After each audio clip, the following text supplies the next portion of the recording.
Hey everybody, and welcome back to another repaint video. In this one, I am doing the Lambda Shuttle, the Imperial Shuttle, if you will.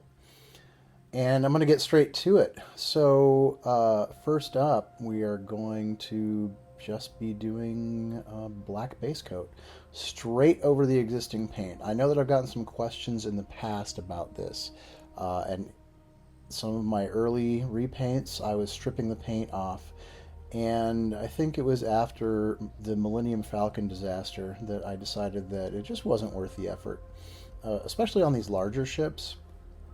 The paint is so thin, it is really not, it's not obscuring any detail at all. So unless you see something that is particularly heinous in terms of paint clobs or something, there is no reason to there's no reason to try and strip the paint off. You really just are opening yourself up for more potential trouble than you are saving by getting the paint off in the first place. Right now I am spraying on a coat. Oh, and if you can't already tell, I'm doing the voiceover after the fact.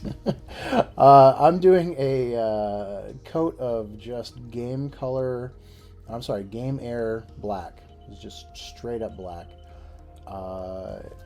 With the airbrush. I'm finding that I'm using the airbrush more and more these days. The more I use it, the more I want to use it, the more uses I find for it. And even though I've been using an airbrush for, well, gosh, a really long time, more than 20 years, it's only really in the last year that I started using it for small stuff. Not that this is small, but you know what I mean. So anyway, for something like this, I wouldn't say it's essential to have an airbrush, but if you want to be able to get a really clean, smooth finish in anything like a reasonable period of time, I would say that it is advisable to have an airbrush to do that. And if you watch, you can kind of see my technique for making sure I'm laying down a smooth coat. I'm not trying to do it all in one go. I am doing it a little at a time, and building up the color. It is possible to get a really nice coat in one go, but just don't. Yeah, there's really not much to say. I'm painting the thing black, so I guess I will allow myself to paint the thing black.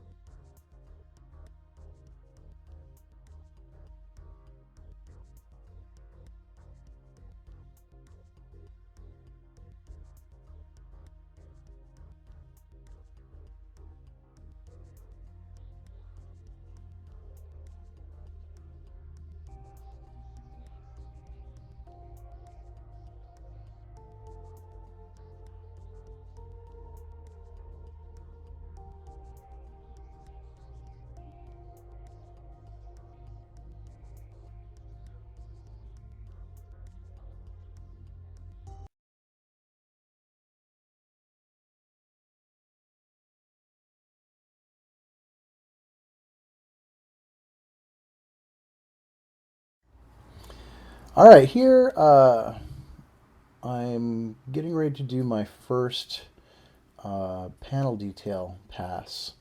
And what I've got here are some post-it notes. Post-it notes can make for a nice, quick masking material. They do not stick aggressively, which is sort of a downside sometimes too. But what I'm trying to do here is mask off individual panels on the ship, and then I'm going to spray them in different colors. And really, I guess on this one I did two different grays. I did a dark, like a Panzer gray, like German World War II Panzer gray, and a lighter gray. But you'll see the colors in a bit. And here I'm kind of fumbling around with the post-its. to get to just find that one panel so that I can spray it. And see, there is the whatever color that was. All right, so then we get that into the airbrush, and we're just gonna hit it really soft. Um, you'll note that I don't completely enclose that panel. I left one side open, and that was because I knew that I wasn't going to need to cover the whole thing. It was important that I segregate it slightly, but it doesn't have to be all the way around. In the end, this color is not very visible at all on the final product. The second gray will be much, much, much more visible. By the way, this technique of spraying the panels individually is something that I originally learned back when I was working on Starship Troopers. That the Roger Young is made up of 6 or 7 different kind of green-gray colors on its surface. Not only that, not only colors, but also different textures, different levels of gloss. So with this lighter gray color, you can really start to see the really, well, I think is startlingly cool effect. And all I'm doing here is starting at one edge and just sort of hazing the gray in one direction. And I don't do all the panels, I just do a few of them. And it's very important that that all of those the gray all comes from essentially the same direction. If you were to do it from different directions, you would get a really an odd looking effect, and I don't think it would be something that you would necessarily find pleasing. I gotta say, when I was working on this, that I was super excited by the results. Like, just immediately you could see what an interesting effect this was. This also is kind of a... I usually like to have sort of a fiction as to what the paint effect that I'm doing, and I must say in this case it was, I wanted it to look cool. And you could say that, you know, it's paint fade, or it's reflection, or any one of a number of different things, but in the end I just wanted it to look cool, and so I feel like I accomplished that. Even though I don't necessarily have a good reason for it. I'm not a fan of airbrush effects for airbrush sake. I'm seeing that a lot more recently, where people are using, you know, interesting stencils and a lot of fading like this in an overabundance. You know, I feel like it's, if you don't know what the person did, your immediate reaction is, "Ooh, that looks cool." But when you know what they did, it just looks like, well, like they're cheating, I guess, for lack of a better word. There's really little thought behind it. So, and I'm going to cop to that here, where there's not a lot of thought behind this, other than I thought it would look cool.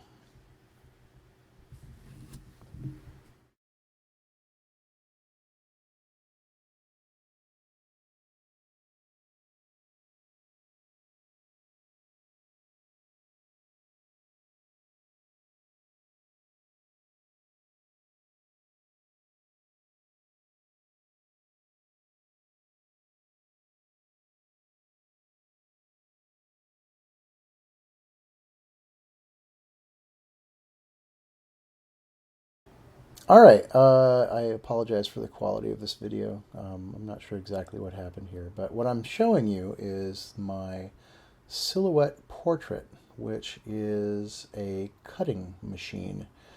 And I bought this specifically to do stencils. And what I'm cutting out of it right now, as you can see, is the sort of imperial cog symbol. And it's cutting it out of something called Ultramask from Art Tools, which is really just a division of Iwata. And yeah, there you go. That's what it looks like. If you're looking for it in stores, stuff's not cheap actually, but what you get is a really perfectly cut stencil that you can use to create amazing symbols on your models. And as you can see here, I've gone ahead and taken that stencil and I have masked around it so that I can begin to spray. And what I'm using on this is oh gosh, no, I've blanked on it. I'll have to throw it up on here later. But it's a Citadel. It's the Citadel base red. I use it a lot. It's sort of my go-to regular red color. I like it because it covers well, and because it's a really good color of red. You can kind of go in a lot of directions with it. I'm using. I'm not sure if you would consider this a positive or a negative of the image. I guess it's the positive because I'm actually spraying the image itself. So there's really two ways that you could do this. One is I could have, if I'd thought of it, I could have sprayed that stabilizer red, then placed the stencil that is the exact shape of the symbol over that, and then sprayed everything else black. That would be one way to go. This is essentially the opposite of that. Spray everything black and then put the red on top, which really, in retrospect, was probably not the best way to do this, because putting red over black, no matter how well the paint covers, is not the easiest thing in the world to do, and especially when you're working with a stencil and concerned about bleeding, the color bleeding under it. You have to be very, very light-handed. You do very, very thin coats and let it dry. And of course, since I was shooting this, I was trying to rush, and so what I ended up doing was shooting some, stopping, then going back to my heat gun and heating up the paint and drying it out, and then coming back and doing another coat. And I think this is the longest I had it on camera at all, and then I ended up just sort of going back and forth on it. On the other hand, so while that seems like maybe it was a bad idea, on the other hand, what I did like was that if it was too bright, it really would have popped off of the black too much. And since I'm putting this directly over the black, I think it integrates a lot better with that color in a way that it wouldn't have otherwise. So I think the end result I'm very happy with, but the the work to get there was not inconsequential.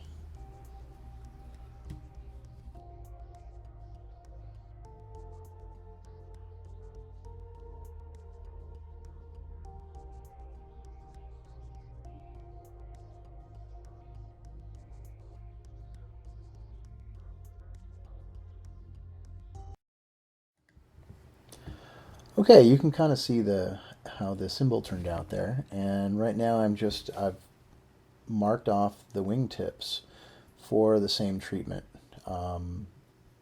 not a lot to say here. The tape, by the way, that's Tamiya painter's tape. It's like a rice paper tape. It's fantastic. If you don't have some of this, you should have some of this. It comes in different widths. It's very low tack, but it holds really well. It conforms very well to edges, and I really can't. I don't have enough nice things to say about it. The wingtips, I wasn't really 100% planning to spray them, and it wasn't until after I finished the symbol that I felt like it needed more color somewhere else to balance out the logo. So this was kind of a decision I made midstream, but in the end I really like how it turned out. And so here you can see the finished wingtips. Oh yeah, and I've got some silver, and not in the airbrush this time. I am using the silver to be my base coat on the Canopy Glass. And if you watched my Hawk video, then you already know that this is something that I like to do a lot, and that is I do the metallic silver because it adds a really nice reflectivity on the transparent paint above it, and so it gives an interesting depth to the paint. But otherwise, I mean, this isn't all that interesting. I'm just painting silver in a little square area, so I think we'll move on.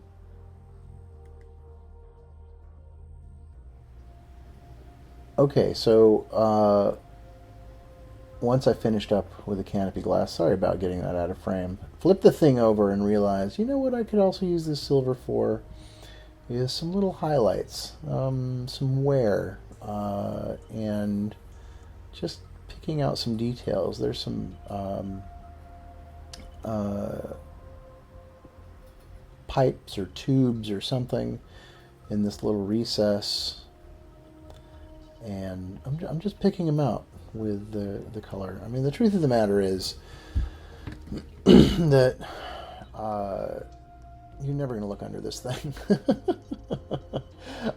It's true. It's a gaming piece that sits on the table, and you know, you're never going to look down here. This is for me. And there's lots of little details down here, and you know what? And if you really want to do the full treatment, there's a lot you could probably do to make this cool and interesting. And sometimes I take shortcuts. And since this is for me and not for a client, what the hell? You know, I'll just I'll go quick and easy. And I have to admit, though, the final result doesn't suck. It actually looks kind of cool. On some of these panels, I would take the kind of the leading edge and kind of scrape the silver back. Just make it look like, you know, perhaps they were going too fast and too low over some trees. Yeah, you never know. It's a shuttle. You know, they might have had it out for a joyride. But the final effect isn't that bad.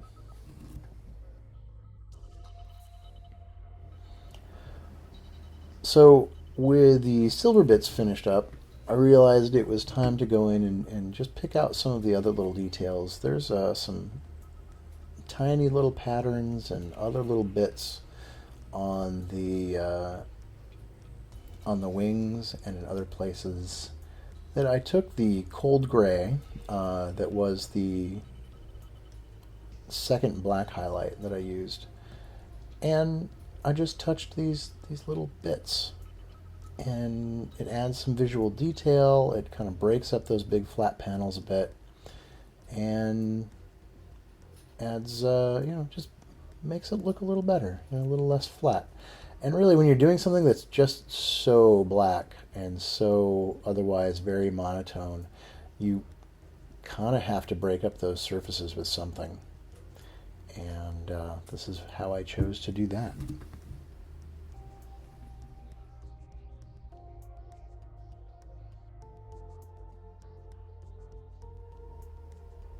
So one thing you can notice here, I didn't cover this earlier, was that panel fade that I did with the light gray, I also did on the nose of the cockpit. And so you can kind of see it there, how that's got that nice fade. I'm also adding in some edge highlighting with that same cold gray. And what's nice is that really just blends right in with the nose there.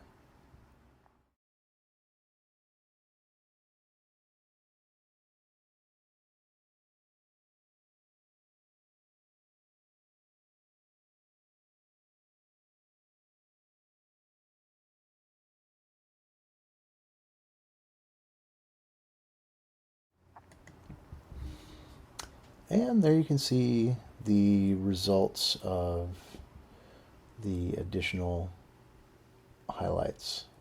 The edge highlighting, there's a bit of it there, and the little tiny panels.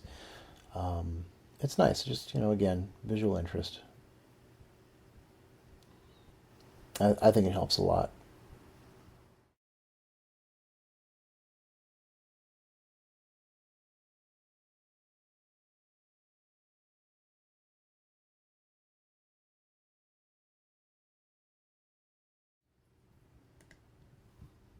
All right, it's time to move on to the engine, and this is P3 Signar Blue Highlight, I believe. I use that a lot. It's one of my favorite blues, and it makes a really good engine blue. And we're going to be going back to the airbrush on this. So you'll note there's no masking here. This is all freehand. And it requires a steady hand. And by the way, I am using an Iwata Eclipse to do that. It's not my finest airbrush, but I really wanted to see, I just wanted to make sure that I could actually do that with this brush. And so what I'm doing here is concentrating on the sort of engine squares, laying in the base dark blue. But what I'm not doing is I'm not trying to too carefully avoid getting the outer edge. I actually want that blue to bleed over onto the ship's hull itself, and that is going to be part of the engine glow. And in fact, I'm actually going to go over the hull just a bit, just to make sure that I've got some of that on there.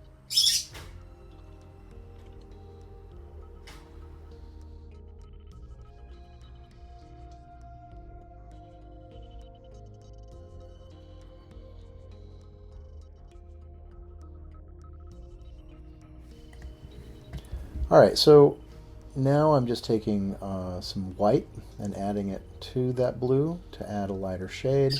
And this one is going to be focused closer to the center. But not, again, it's all freehand. It's okay if it spills over a bit.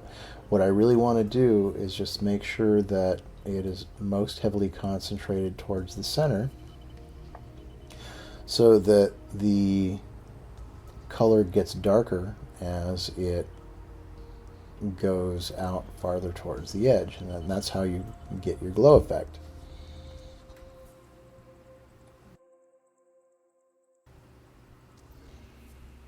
It's not that hard to do this freehand, honestly. If you're new to airbrushing, it's one of the reasons why you want to practice on something other than models, so that you can know when you pull the trigger that the paint's going to go where you want it. All right, and then we move on to the third color, the final highlight, which has a lot more light, a lot more white, and that one we really want to stay right in the center.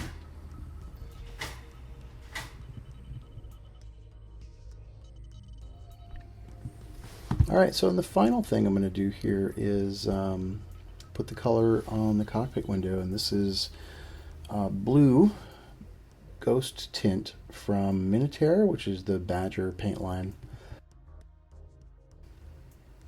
I actually really like the ghost tints. They've worked out really well for me. And so I'm going to continue using them in places like this. But I'm starting by just laying down a very, very thin coat. I'm mostly trying to make sure I get the outer edges, and that what that does is kind of, starts by kind of sealing that edge in. I'm not really worried. There's not going to really be any seepage underneath the tape there. I'm concentrating on the upper edge as opposed to the lower edge, and it's going to give me a really interesting gradient on there. And then, of course, the silver underneath is going to reflect light past the transparent blue paint. So I really felt like this the black and red needed something else, needed another color to really kind of balance the whole thing out. I considered using yellow or maybe even just smoke, but I thought the smoke would be too neutral, because again, that's sort of a gray as opposed to being a color. But the blue really pops off of there. I've gotten some negative feedback on this, that it looks toy-like or cartoony. And, be that as it may, I think it looks pretty cool. And there, the whole thing is finished. All of the canopy glass. I'm pretty happy with it. But let's go ahead and take a look at the final pictures. Let's see what you think. I gotta say, this was one of my most exciting pieces in terms of how I thought it turned out, and I was really excited by the results. If you like it, let me know. Let me know in the comments. If you have any questions about what you've seen here, obviously I'm not showing you the whole thing. This thing's already over like a half hour long, so if I'd shown you everything, it would have been more like 45, 50 minutes, an hour, and nobody wants to see that. So, but let me know, let me know in the comments. And again, if you liked the video, please like the video. And if you want to make sure you see more of my videos in the future, including all the pounding sounds that the bird is making in the background, then be sure to subscribe. And I will talk to you later.